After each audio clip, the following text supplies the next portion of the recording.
खानापूरचे तहसीलदार प्रकाश गायकवाड यांच्या घरावर लोकायुक्तांचा छापा.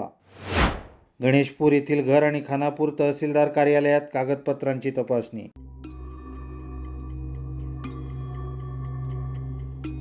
गेल्या 2 वर्षांपासून खानापूर येथे तहसीलदार म्हणून कार्यरत असलेले प्रकाश गायकवाड यांच्या बेळगाव गणेशपूर येथील घरावर लोकायुक्तांनी आज गुरुवारी पहाटे छापा घातला. कर्नाटक राज्यात अनेक ठिकाणी लोकायुक्तांनी एकाच वेळी अनेक अधिकाऱ्यांच्या निवासस्थान आणि कार्यालयांवर छापा घालून महत्त्वाची कागदपत्रे, संपत्तीची नोंद आणि इतर पुरावे जप्त करून पुढील तपास सुरू केला आहे.